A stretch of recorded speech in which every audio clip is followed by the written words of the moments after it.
I got out of studying platitudes for a long time, and I think you have to, especially in adolescence. But if you don't, that's good timing. Hey, fuckers! Shut up. Sorry. Yes. If you don't get out of studying them, you're gonna get locked into patterns of thought that are like just meaningless and dumb. The world at large is so raped by their own tendencies of mainstream that you have to completely deny all of that to get anywhere at all. It's really as simple as that the good things are going to be de facto harder to find. Is you not? Gee, this is recording a video. De facto harder to find because they're good, So of course it'd be hard. They can't not be, just by that very quality. If it's good, it must be better than the normal. So the good thing is going to be harder to find, and the bad is going to be self-perpetuating because it's easier. So right off the bat, if you look at the mainstream and there are ideas that catch wind, overly simplistic ideas, then they're reductive and they're easy. And that's why they are where they are. That's why they're popular. But after a while, you, especially in adulthood, get back into extremely simple explanations for the phenomena of the world. So the process isn't becoming so nuanced that you are omnidirectionally correct. It's becoming so refined that you are precisely correct. That's the real acquisition of the truth.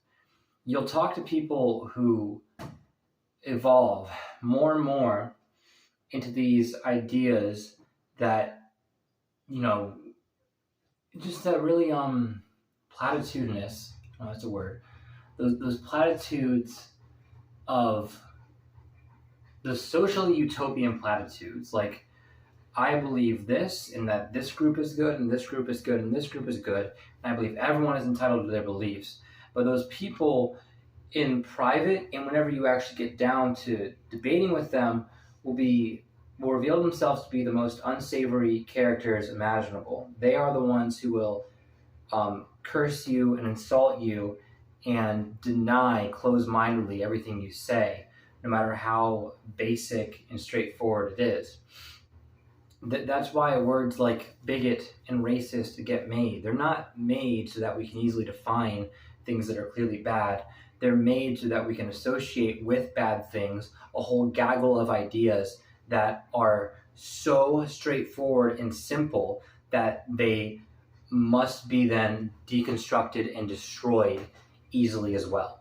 That's what it is, You want to have a national identity. You have this concept of male and female, all that stuff. It's immediately Nazistic. That's why. And I'm sorry to say that, I'm not saying anything anti-Semitic right now. You'll never hear a fucking racist word come out of my mouth. Hell no. You think I have an issue with black people? You think I want to genocide the Jews? No. You think I want to, own women like property? No. I'm not a fucking idiot. But certainly, if I were to get more nuanced in many of the things I believe, the things I've already said, people would say that. The reason isn't because those ideas are so bad.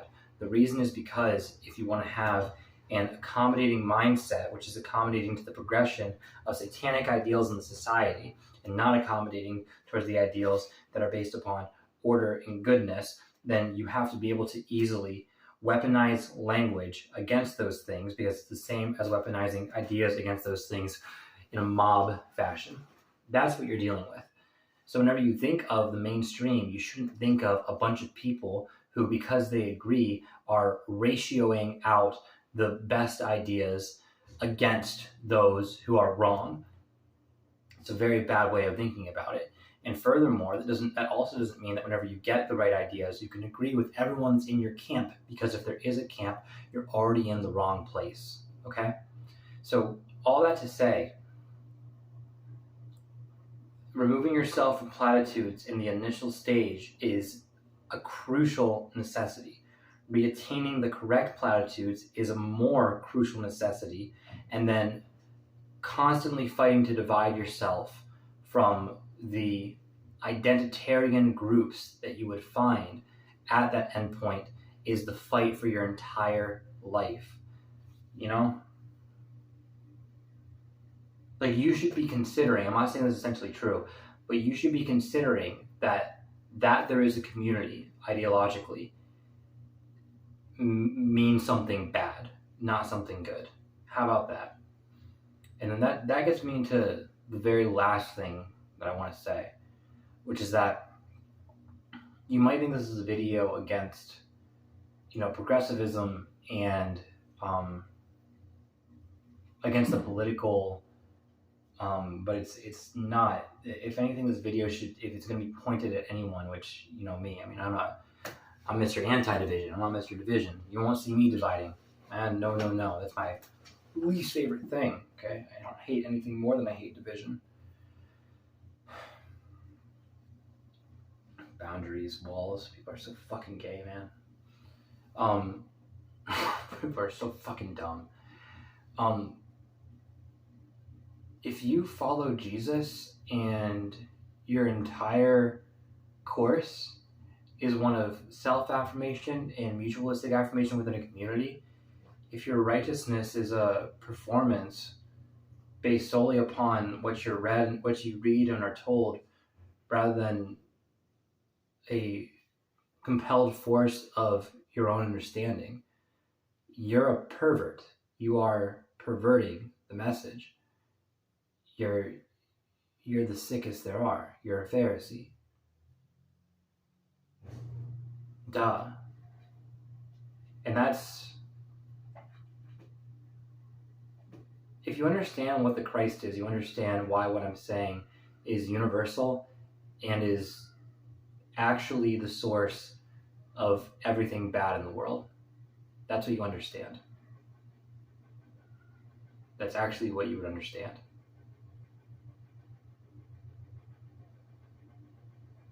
To the point that I don't think I can explain it any further.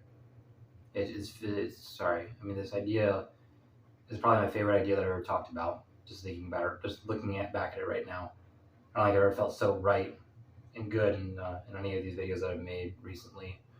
Probably anything I've ever said. And it's incomplete because it can only be finished by your own understanding.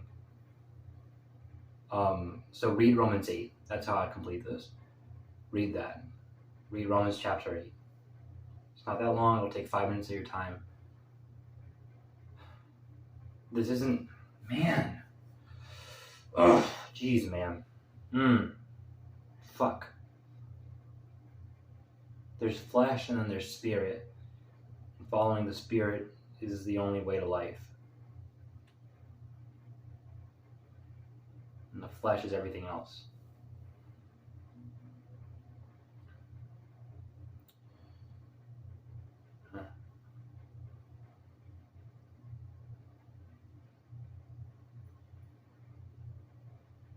I'm so alone. And I'm not saying that for pity. I'm not bothered by it. It's just, isn't that fucking remarkable? Because I'm not disliked. I'm popular and I'm loved. I'm cared for. Like, don't get me wrong. I am forever so alone.